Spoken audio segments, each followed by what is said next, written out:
আজকে আমরা বাজেট নিয়ে আলোচনা করছি।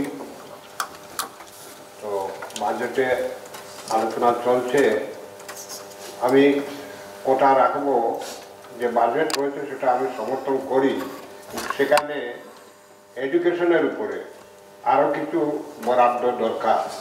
আর মানুষের জীবন করতে গেলে, এলাকা তৈরি করতে গেলে এডুকেশন দরকার। এডুকেশনের কিছু অবস্থা আছে, আমি উদাহরণ দিচ্ছি।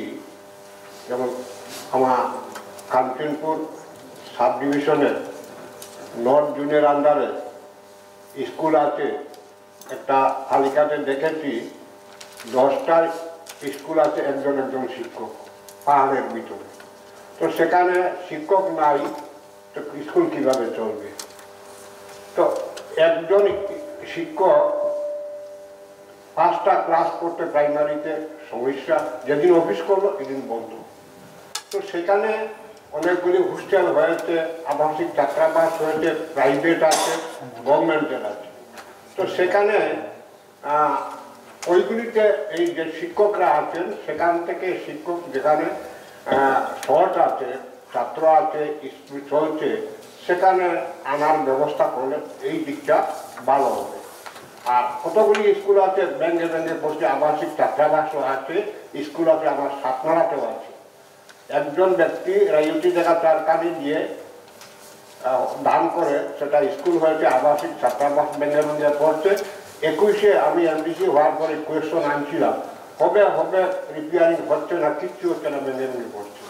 তো সেখানে আমাদের যে অ্যাসেট আছে, এস্টাবলিশমেন্ট আছে, সেটা যদি নষ্টই হইতে থাকে, তাহলে সেখানে আর ছাত্ররা কীভাবে পড়াশোনা করবে? তার জন্য জিজ্ঞাসা করলে ফান্ডের অভাব। তো ফান্ড নাই, তো কাজ যদি আমার পুরাতন যেটা আছে সেটা নষ্ট হয়ে যায়, তারপরে আমার নতুন করে কি আমরা গড়ব? প্রত্যন্ত অঞ্চলে রাস্তাঘাটের অভাব, চলছে রাস্তাঘাটের ছোট ছোট পাড়াতে ছোট ছোট রাস্তা, মানুষের ডিমান্ড যথেষ্ট। আমরা এমডিসি হয়ে এসেছি, আবার 1 বছর পরে শেষ হয়ে যাবে আমাদের পিরিয়ড, আরো কে আসবে জানি না। তো এই ডিমান্ডগুলি পরিপূরণ করতে না পারলে প্রত্যন্ত অঞ্চলের পাড়া গ্রাম রাস্তা নাই, তাদের জন্য আমাদের জেডিওর কাছে প্রশ্ন করুন, জেডিওতে স্টাফ নাই, এক প্রশ্ন উত্তর আরেকটা, ফান্ড নাই। তো ফান্ড নাই, কাজ হবে না, তো পাড়াগাছগুলি উন্নত না হয়। তো আমরা এখানে বসে আলোচনা করলাম, শহর বানালাম, তো মানুষের কি উপকার হবে? আমি মাননীয় সভাপতির দৃষ্টি আকর্ষণ করছি এবং এডিসিতে বাজেটে পাড়াগায়ে যাতে কাজ বেশি হয়, রাস্তাঘাটের উপরে জোর দেওয়া হয়, এডুকেশনের উপরে জোর দেওয়া হয়, তার জন্য আমি আবেদন করছি।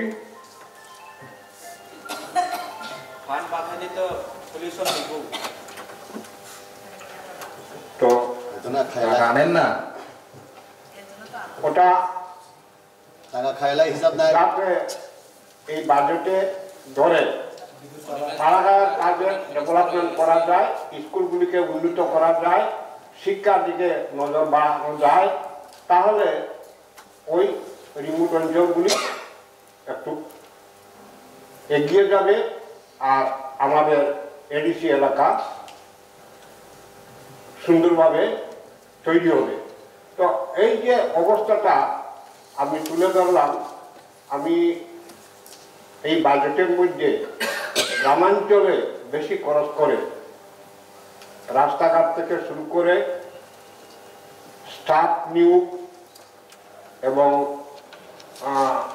স্কুলের অবস্থা, কাঞ্চনপুরে বিদ্যাজ্যোতি স্কুল হয়েছে, মাননীয় শিক্ষা মন্ত্রী EM সাহেব গেছিলেন, আমি তুলে ধরেছি, সেখানে প্রাইমারি সেকশনের স্কুল নাই।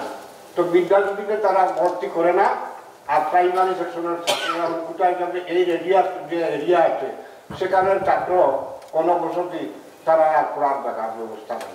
তো এখানে একটা প্রাইমারি স্কুল তৈরি করতে হয়, ওনাকে বলেছি, উনি অবশ্য করবেন। তো এই পদক্ষেপ নিতে হবে, না হলে আমাদের আগামী দিন আমাদের কাছে মানুষ থাকবে না, মানুষ দূরে চলে যাবে। এডিসি এরিয়াতে আমাদের আয়তন বেশি, লোক সংখ্যা যাই হোক, তো সেখানে যদি আমরা অ্যাকোমোডেশন তৈরি করতে না পারি, রাস্তাঘাট বানিয়ে দিতে না পারি, এবারে ফান্ড আমাদের এমবিসি ফান্ড যেটা দেওয়া হয়েছে, তো ফান্ড দেওয়ার পরে আমাদের কাছে ডিমান্ড আসে, আমরা অনেক কাজ, তো ফান্ড অল্প, গতবার আমাদের ছিল 25 লাখ, এবারে দুবারে পেয়েছি 50, 21টা প্রজেক্ট আমি প্রপোজাল দিয়েছি, কাজ চলছে, গতবারেরগুলি শেষ হয়েছে, এবারে এখনো কিছু শেষ হয়েছে, কিছু বাকি রয়েছে। তো এখানে যদি আমাদের কিছু ফান্ড বাড়িয়ে দেওয়া যায়, তো প্রত্যন্ত অঞ্চলে মানুষের ডিমান্ডের প্রতি আমরা দৃষ্টি দিতে পারবো এবং কিছু কাজ হবে। তো সেখানে ফান্ডের বিষয় আছে, তো সেটা মাননীয় সভাপতি মহাশয় চিন্তা করবেন এবং এই হলে আমি প্রস্তাব আকারে রাখলাম। তো গাঁয়ের মানুষের সঙ্গে আমাদের থাকা, গাঁয়ের মানুষের কাজের ব্যবস্থা করে দেওয়া, শিক্ষার মান বাড়ানো, রাস্তাঘাট তৈরি করে দেওয়া, এটাই আমাদের মানবিক ধর্মের মধ্যে পড়ে।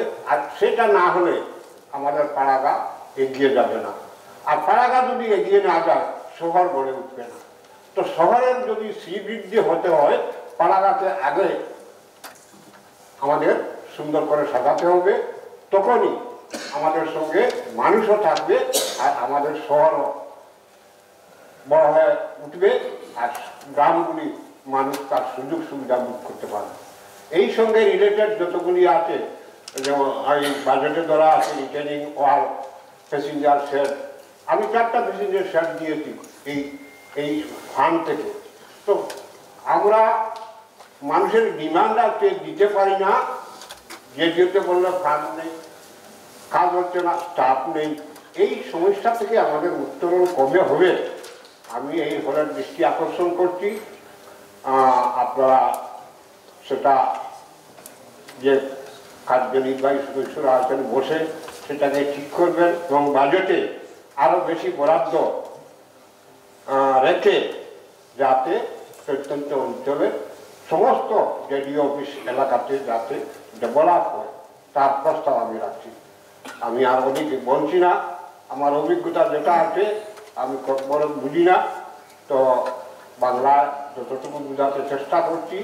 আমাদের সবথেকে বেশি দরকার হলো মানুষের কাজ করে দেওয়া, মানুষের পাশে থাকা, তার জন্য অর্থ আর তার জন্য স্টাফ, তার জন্য ইনফ্রাস্ট্রাকচার যা দরকার সেটা আমরা যদি দিতে না পারি তো আমরা শেষে নিঃস্ব হয়ে যাব।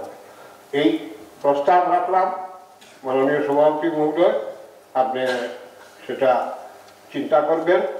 এই কথাগুলি বলে আমার বাজেটের উপরে সমর্থন আছে, আর সংক্ষিপ্ত আলোচনা এখানে শেষ করছি। ধন্যবাদ। ধন্যবাদ। তারপর বলবনাম আদম শিবসেন কাইতে বাজেট নিশা কাবো কম লাগবে।